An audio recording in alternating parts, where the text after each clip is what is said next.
Hello, everyone. I want to welcome you all to the 18th Annual Tallgrass Film Festival. My name is Hannah Bothner. I am the short film coordinator for the festival. Thank you all for watching and for tuning in. We would also like to extend a special thank you to all of our sponsors. We could not be doing this without you. If you are enjoying your Tallgrass experience, please let everyone know on Facebook and Instagram, tag us at Tallgrass Film, and use the hashtag Tallgrass2020. I'd like to welcome to the Zoom today the filmmakers from Good Mourning, the writers and stars Riley Anspaugh and Jeffrey James, and director Daniel Rashid. Thank you all so much for being here today. Thank you for having us. Thank you, Hannah. We are so excited to have your film in our program. I wanted to start out by asking, what was your inspiration for making this film? I'm going to leave it to these two fools. Okay. So there's this photo that I used to text to Riley all the time just as a reaction photo, and it was of the Cleveland Indians mascot Slider, and it was him just going like, and I was just like, what if you like entered a room and just did that? So then I think we started doing that at the office, and then it was just became this thing where we would make fun of that photo and like, what if you entered a room that way? And then it was like, okay, if somebody's in a mascot costume, where's the worst place that they could be? It was just like, I don't know. Funeral, open casket. Mm-hmm. Exactly. Open right, casket. Yeah. Specifically open casket. Yeah, absolutely. Yeah. Oh So, man, that's somehow more disturbing if the casket's open. Yeah, 100%. That's More a pretty great inspiration story for a film. Yeah, I was talking about it with my roommate, just being like, I answering this question is always so funny because it's like all these other filmmakers have like really like amazing backstories of like, I want to honor my dad, or like, it's like I have wanted to explore this theme since I was a kid, and we're just like, what if we took a photo and made it a movie? Well, red wine stained teeth. I'm serious, guys. Oh man, I mean, what else can you? I mean, all festivals need to have a comedy shorts block. So yeah, you might as well start your film. Might be inspired by Slider. Yeah. Absolutely. We reverse engineered the short we were like, okay, well, we want to win the Academy Award for Best Live Action. So how do we best get there? Yeah. Absolutely. And I think that Slider is going to be really instrumental in your future Oscar campaign. Oh yeah. Absolutely. I think, We have our mascot. Yeah, too. exactly.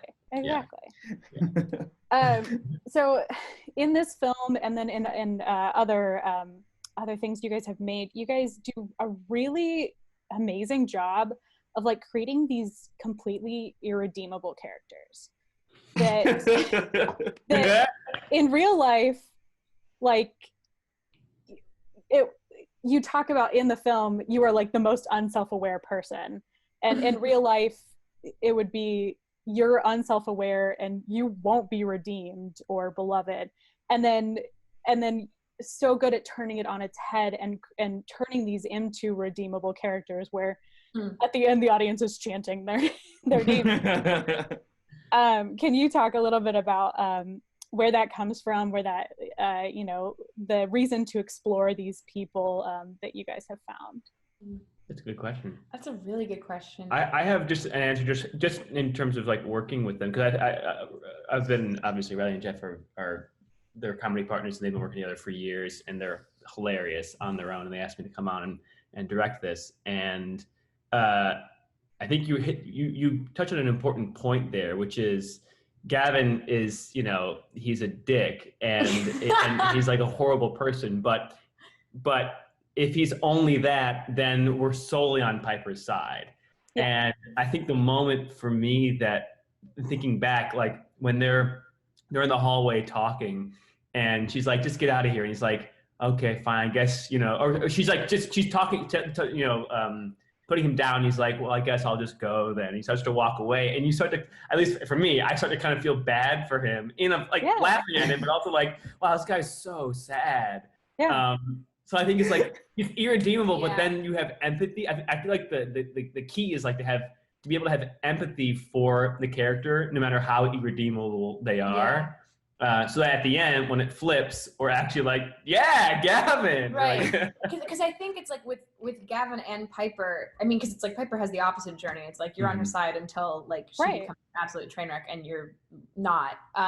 But I think for both of them, it's like any kind of irredeemable, but we still love them anyway kind of character is like their heart is weirdly in the right place. Yeah. There's nothing wrong about it. Right. Like we know that Gavin still cares, and like, you know, he shouldn't have come to his ex-girlfriend's grandfather's funeral in a mascot costume, but he cared enough that he's like, I'm coming straight after work, I'm gonna be there. the reason isn't, he's not trying to mess things Right. up. He's like, I'm here for you. And Piper doesn't want to fully, you know, blow up and alienate her family, but it comes from this heart place of like, I wanted this to be the best day and the best way to honor Ray. Right. And so it's like, I think when you have that heart, you get that empathy. So it's like they could do anything, and you're still kind of feeling bad for them and want to root for them. Yeah, absolutely. And the that part where you kind of figure out that like nobody is really there for Piper except for Gavin. Yeah. Even if he's not doing it in the best way, but that breakdown where it kind of makes sense. You're still at the end when they start chanting your name. You're a little bit on Piper's side where you're like, what? But then you're like, oh, he's also there for her. Yeah. Absolutely. He can't quite believe it himself. Yeah. Why? All right. I think from an go ahead. performance perspective too, like, I mean, I said this in other Q&As, but that Riley and I had wrote and produced the whole thing. So we'd been working on it for like 2 months before the shoot. And then, but the day before, the week of, Daniel was like very clear about, he's like, look, you're not on the set, you're not a producer, you're not a writer. I don't want you thinking about anything other than being Gavin and being Piper. And so then I started to, like, we both, I guess, started to like be like, okay, like, who is this person? Actually, we wrote it, we're producing it, we kind of know, but like, if you're going to kind of embody these people, who are they? And then it's like, for me, the turn of like where Gavin is redeemed is that speech where he talks about how like his dad used to say that he was just bad. Right. Like not even more descriptive, but just like flat out. And he's right. so like matter of fact, like, okay, so he had a rough childhood, and look how kind he turned out. If he shows up in a mascot costume, I think that's the least of your worries. Yeah. Absolutely. Absolutely. Kind of, you know, along those lines, your film does a really great job of finding humor in uncomfortable situations, which is, I think, something that a lot of people can relate to, whether that is like, you know, finding a moment to like laugh a little bit at a funeral because it's a heavy situation, and you know, but can you talk a little bit about like the writing of that, and then how you translated to finding that humor to the screen? Mm-hmm. What I love about any kind of big family gathering, whatever that is, I think what we, in every iteration of the script that we had, what we loved playing with was the family dynamics in that. It's like, whether it's, I think the first version we had was a wake at someone's house. And then we had the funeral at the church, but anything, whether it's like a birthday, a holiday, a funeral, it's like all of the family dynamics and tensions and history is inherently there. And I think that's there's always humor in that, of like, you know, one niece really has beef with an uncle who is really not self-aware, but like he's enabling the cousin. Like, I think there's something about family dynamics that is universal, and I think that is inherently, I think there's just so much, we found that there was a lot to mine from any kind of family event. Yeah, and then I think in terms of translating that to the screen, like we had just a really great cast of actors who you know, the roles might be small on the page, but they show big on the screen because they had such a specific point of view. And like when you meet, you know, the aunt and you know immediately who she is, then you know that point of view, that's where the humor comes from. It's like all the different points of view. And then I also think that what's ultimately key is the point of view of the crowd, because they're kind of the straight, the straight man in the short. They're the people who are just kind of like watching all this unfold. They're the audience, being like, what is happening? Because without them, it's just crazy people, right? Yeah. So you have to have like the grounding realities so that then the humor can take place on top of that. But then the twist, obviously, they flip at the end and leaving Piper being like, what is going on? Yeah, absolutely. Yeah. And even feeding into the humor of it, of like grandma hasn't stood up in years. Right. Yeah. I forgot. That's one of Riley's kids. I haven't seen it in so long. Oh, so good. So you talked a little bit about the cast there. Can you talk about finding the cast and all of these amazing family members sitting in the audience? Yeah, so the aunt and uncle were good family friends of mine. The aunt is she's my mom's college roommate. Oh, awesome. She set my parents up, so I owe her for my life. And now I put her in short film. And her husband was someone she did high school theater with. And so they've been, they know each other for years and years. Your Alyssa cousin Trish, yeah, was my college roommate and one of my best friends. Yeah. And she was hilarious. And then Gwen was my college roommate. So I had the top bunk, and it was pretty trill. Gwen was great. We casted Gwen and Herb. Is that Hal. Is Hal? Hal. The grandma and grandfather from just like online and through like sending a call out. But Gwen has been in a lot of stuff. Like I saw her on New Girl the other day as I was rewatching it, and I was like, why did she do our short? Like, yeah, she was a really recognizable face to me. She's really great. No, they were wonderful, and we did it like, and also all of the background actors. I think a lot of them Jeff knew from UCB, or was part of the UCB community. Is that right? Yeah, I posted like an extras casting call on the UCB Facebook page. I didn't know a lot of them, but and then a bunch of USC improv friends. So in between takes, it was just like we were all hanging out. But then the camera would start rolling, and then it would be like 100 degrees. I felt bad at the end of it. We shot it one day. It was so hot. Oh man. Incredible. We gave them food, and it ended up being great. People, they were like so game. They were there the entire day. Yeah. It was incredible. And they nailed it. The reaction shots make the short. Yeah. Without that, it's not as I think we lose the humor without that. Absolutely, yeah. So 100 Degrees and Jeff, you're in a mascot costume the entire time. I'm glad you asked. So the issue was that it's 100 degrees, and that thing probably amplifies it by 10, maybe 20. We did not. I think we got glycerin to like put on my face to make it look like I was sweating, and then which we used for the first scene, and then we didn't need it. We shot the hallway scene first, and then we did everything in the church. And after the hallway scene, we did not need. Yeah, I can imagine. And I think we had the option to get another suit that had a fan in it, but it was more expensive. And we were like, it'll be fine. We'll be fine. It's gonna be. I don't want to carry that thing around. It'll get hot. It was great though. There's this photo. The costume, we had to get like obviously like a mascot rental thing or something, and we wanted one with the biggest head that had the biggest smile. And that was some kind of animal. And we found this place on Hollywood Boulevard, and the three of us drove there to pick it up for the week before or something, or to check it out and then book the rental, I think. And there's just like us, we were like went into this back room, and there's like mascot heads on like 3 shelves lining the place. It's not somewhere you would want to be at nighttime by yourself. It was absolutely terrifying. But that was a lot of fun, like picking out the mascot costume and like trying on a bunch of different heads, and then just being like, no, you know what? It's not silly enough. Yeah. Needs to be sillier. Yeah. To stand in front of the open casket. And then the casket was another rental. It was a picture casket, so it was made out of plywood. Oh, okay. And I had moved into a new apartment that week. And then suddenly we needed this casket rental, and the guy delivered it, but it had to stay in my courtyard overnight, and then we were going to take it on a truck the next day.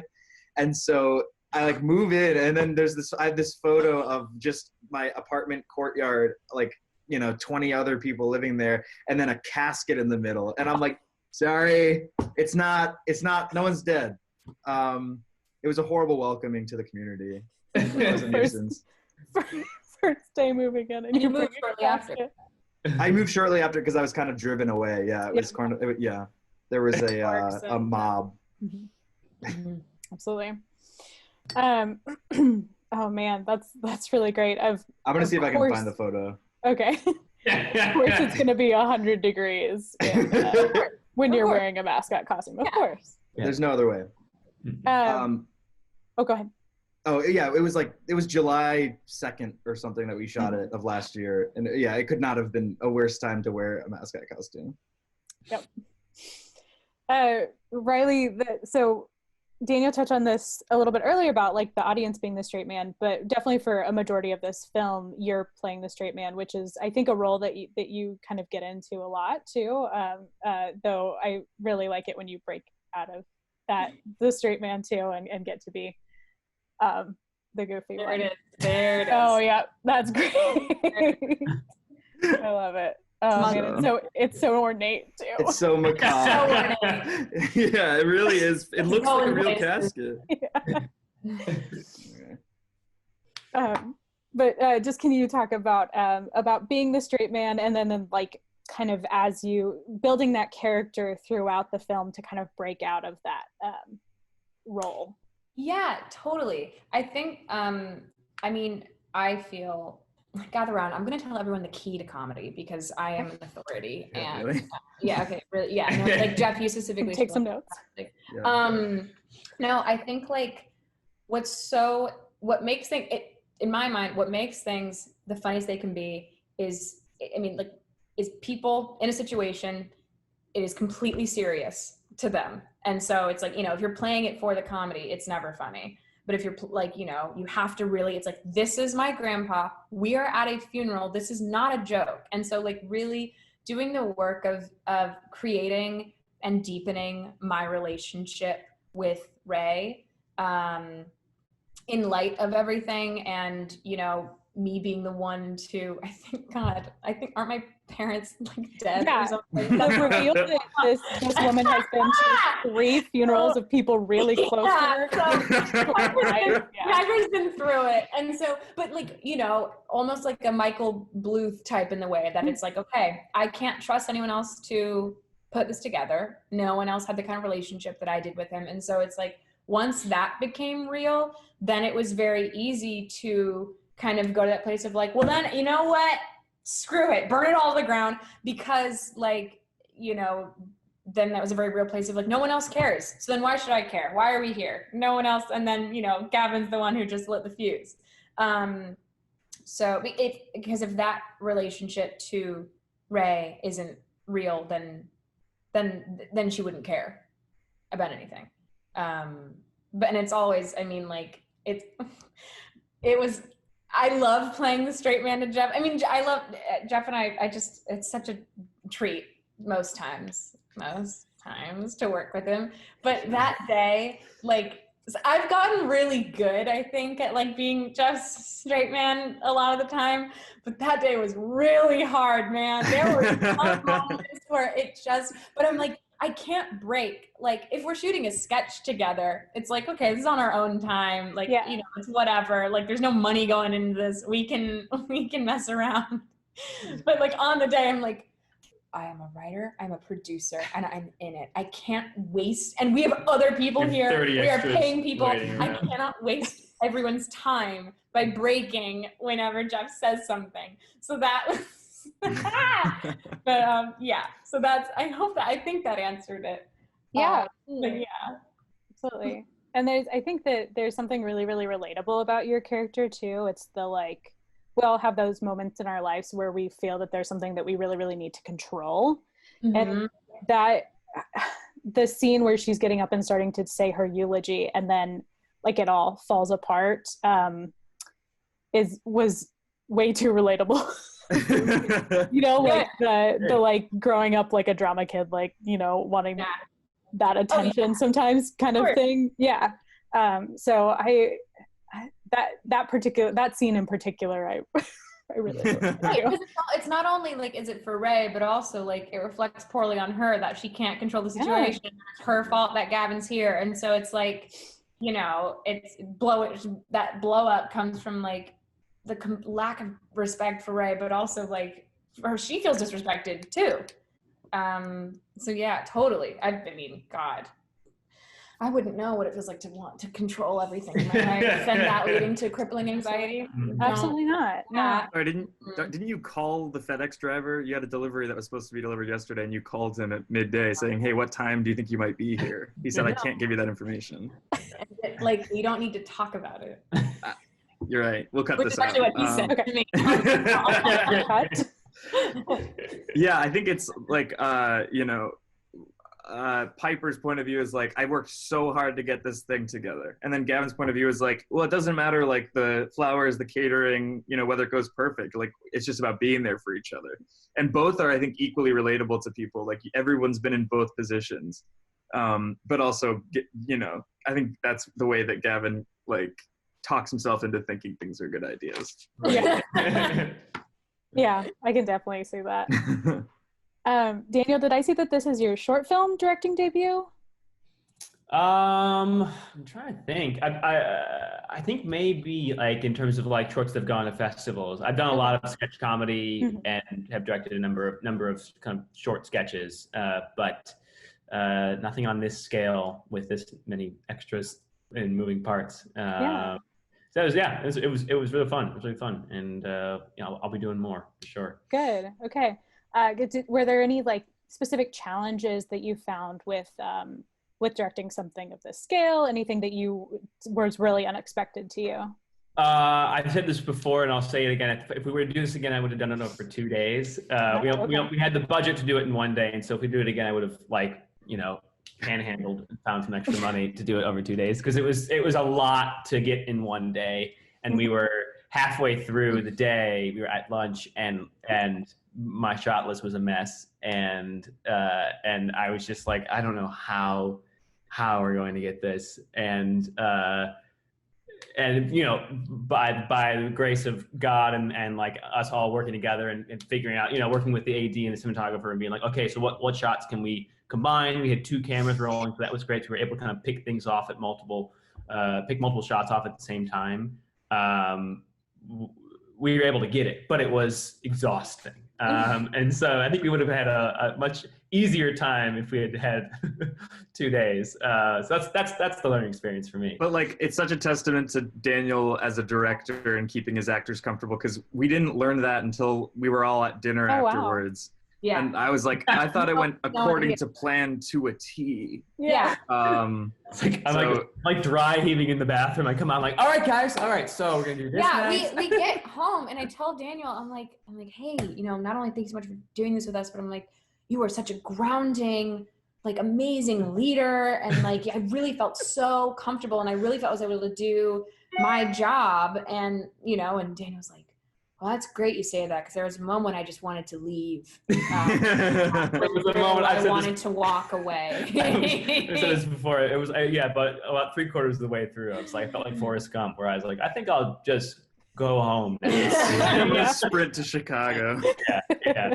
But I think, you know, I'm glad that that was the appearance. It was like this kind of like the facade, because I wouldn't, if I'm a mess, then the production's a mess. You know, you don't want to be like fake, but the person in charge has to be the one who's saying, this is going to work out. This is all going to work, guys. We're going to get what we need to get, you know, we'll make it. And then if we don't, but we did. Awesome. Good. Yeah. It came out beautifully in the end, as we all just saw. I wanted to ask about writing for yourself, for Jeff and Riley. It's, you know, it's what challenges are there when you're writing for yourself, and especially you guys are such great improvisers too, that is there ever any like moments where you're like, well, we'll just figure it out when we get there kind of thing? There are when it comes to our sketch stuff, I think it's always like I think probably every sketch we write, it's like, oh, we probably should do one more pass, but we'll just get it on the day. And then usually like we do punch it up just through figuring it out together. Because the way we write is very improvisational. We'll just like do a scene and then write down the funniest parts of what we said. But for this one specifically, it was, I think we consciously were like, let's do something that's not headgum-y. And it probably still is a little bit just because that's like our sensibility. But I think, working with Daniel on making sure that it's more grounded and stuff, I think helped us, take a step back and be like, okay, like, let's, like whatever challenges might come with writing for yourself, I think Daniel helped flesh out with us in the pre-production process. Yeah, I am so grateful for that time. I think because it is so easy for Jeff and I to just slip into, what we normally do and that kind of sketchy thing, which is super fun. So that was, it was a wonderful challenge for us as a writing team to be like, okay, how can we start to stretch ourselves more? And if we were to do it again, I think taking more time to dive deeper into the heart of it, because Daniel was really the one who, like, when he came on, because Daniel's a writer as well, and he was one to come on to be like, okay, let's really flesh this out. Like, what's the story really about? And kind of giving us a wonderful push in that way to find that. Because it's going to be funny regardless, and like my favorite kinds of stories that I like to see and like to tell are stories that have humor and heart, and you're laughing and then it kind of hits you in the gut when you don't expect it, and so they brought the script to me and it was hilarious and it had a heart. It just needed, I think, a little bit like specifying of like, okay, what's the real core of this? Because then it's not just a joke, it's actually a story. Yeah. And they pulled it off, they pulled it off on set too. Absolutely. You really mean that, Daniel? This is the first time you said that. I think I nailed the monologue. We're so far past you needing. I really appreciate that, actually. It's fine. Okay, well, thank you guys so much for your time today, and thank you so much for your film. I wanted to ask what's next with the film, and what's next for you guys. Anything you want to plug? Anything you want people to check out? The film is playing at festivals. It's online now, so it's out there for the world to see. I have another short that's playing at festivals right now. It's called Running Out. It's at Pittsburgh Shorts in November. Okay, awesome. That one I wrote, produced, and acted in. It's wonderful. It's so good. And I have a film called Beast, a feature film that I act in that just played at Sundance this past year that will be releasing hopefully sometime next year, I think. So exciting. So yeah, and I'm just writing, making some new stuff. Awesome. Jeff and I have a podcast called Review. REVIEW, REVUE. I've gotten really good at spelling it fast. Yeah, we have to, because people are like, I looked up review twice and it's not there, and we're like, that's right. So we have that, and that's where it's a comedy improv podcast. We take reviews about anything and everything from all over the internet, and we read them and then talk about our experience with them and do improv about it. And we also just launched our Patreon this past week, which is not a review Patreon. It's just Patreon. It's literally just called Riley and Jeff. We're just making more comedy content. So we have sketches, some live streams, old podcast ad reads, exclusive merch, and then if we hit some goals, we're gonna have some more content, like a bonus Hallmark movie podcast, and even maybe a longer form web series a la Good Mourning, if we get enough support. So we'll see. Awesome. Well, I will say I'm a bit of a podcast connoisseur, so everybody out there, listen to me when I say that Review is one of the best podcasts out there.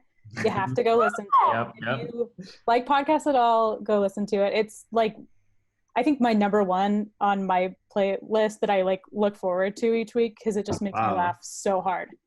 Hannah, thank you. Thanks for listening. It's one of those like beginning to end, like as soon as the first ad starts, and then like all the way to the end. Yeah, it's great. Even Paul Wow. McCartney saw you. My favorite part, I got worried that you guys were going to change it, and I was like, oh, please don't.